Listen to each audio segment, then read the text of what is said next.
About 2 years ago, I moved into a brand new house in a brand new estate. It was one of the first finished builds in the area, and I was thrilled to finally have my own space. Independence at last. The first few weeks were quiet, too quiet. I take afternoon walks with my dog, pacing the empty streets of a neighborhood that didn't yet exist. The roads were paved but lifeless, like veins without blood, stretching into nothingness. The only other completed house stood directly across from mine. It looked finished, yet barren. No driveway, no signs of life, just a husk. To my left, a few hundred meters away, was a sprawling hill wrapped in rusted chain link fencing. I later learned that it was council property, strictly off limits, no reason given, no signs posted, just an unspoken rule: you don't go there.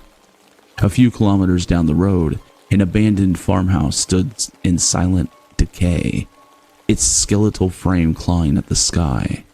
A rusted out shed leaned at an unnatural angle beside it, as if struggling to escape some unseen force. It was something to explore, a distraction from the oppressive stillness surrounding me. But even then, I could feel it. A weight in the air, a whisper in the wind. Then, a month after I moved in, it started. I woke to the sound of a violin. The melody was distant, almost hesitant, like a lullaby played through water. It drifted through the pre-dawn air, curling through the corridors of my home, seeping into my bones. At first, I liked it. I assumed the house opposite of mine had finally been occupied. Excited by the thought of neighbors, I peeked out the window, but the house was empty.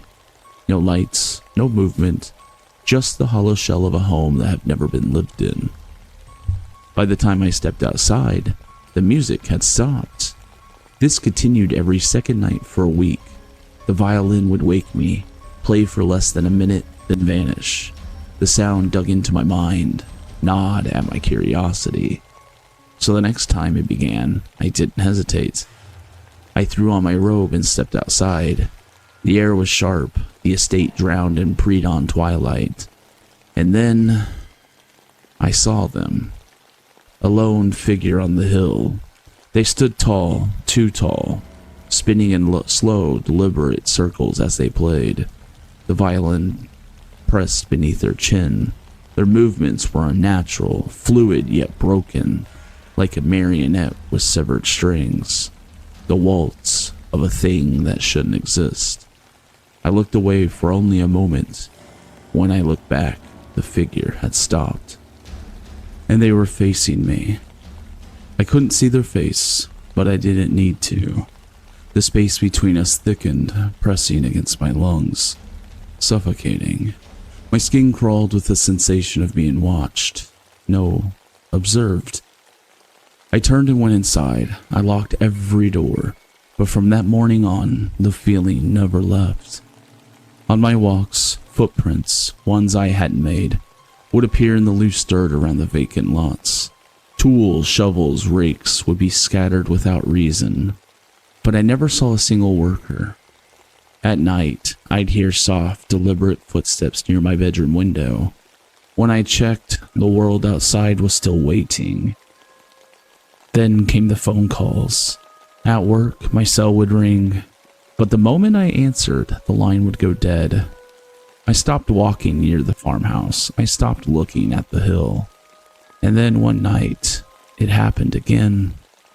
I had turned the TV off when I heard it, the violin. But this time it was different. The sound was distorted, warping and twisting like it had been played through a dying gramophone.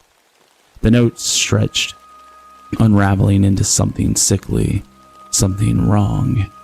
My stomach knotted. This wasn't its usual time. I hesitated, then crept to the window.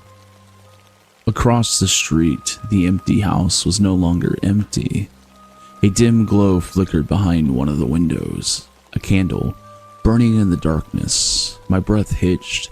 The violin's melody played on, eerie and unwavering. I strained my eyes, searching for movement inside, but nothing. For 10 minutes I watched.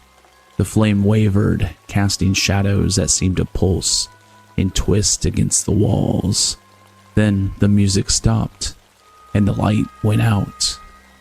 I stumbled backward, my pulse hammering in my ears. I never saw who or what had been inside. I started inviting friends over, making excuses to keep company late into the night.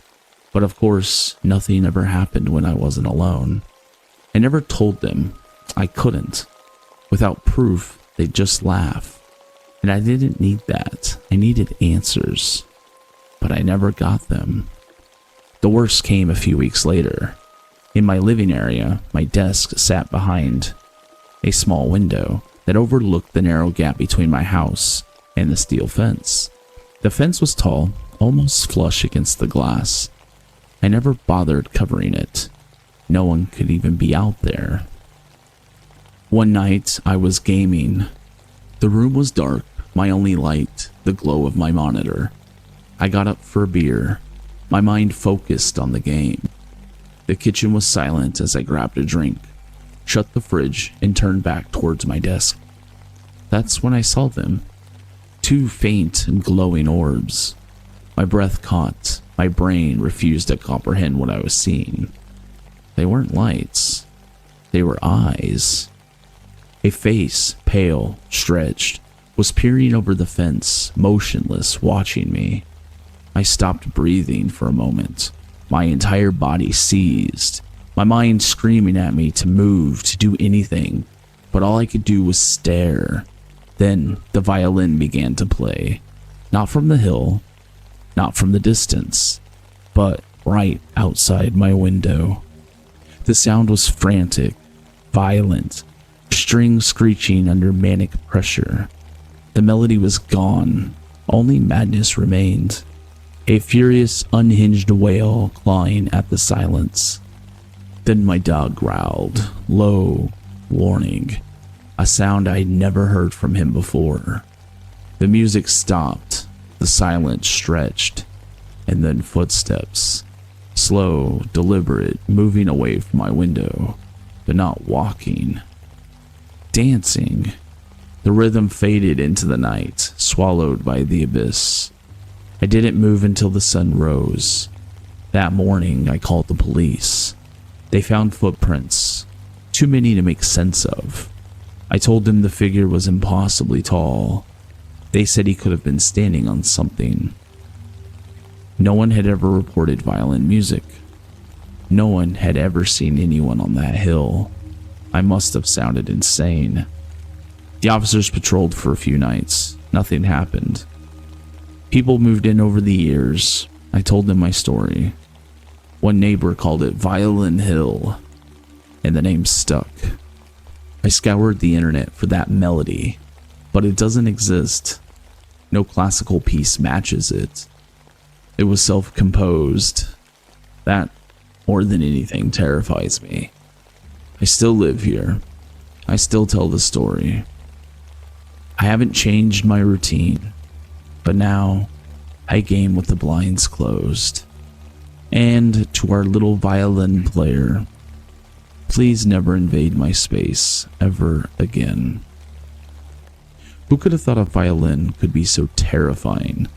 But that's the story for today. Thank you for watching. If you enjoyed it, don't forget to like the video. It really helps more people discover this content. Subscribe to the channel for more chilling tales, and leave a comment below. I'd love to hear your thoughts. I'll see you in the next video. Stay spooky.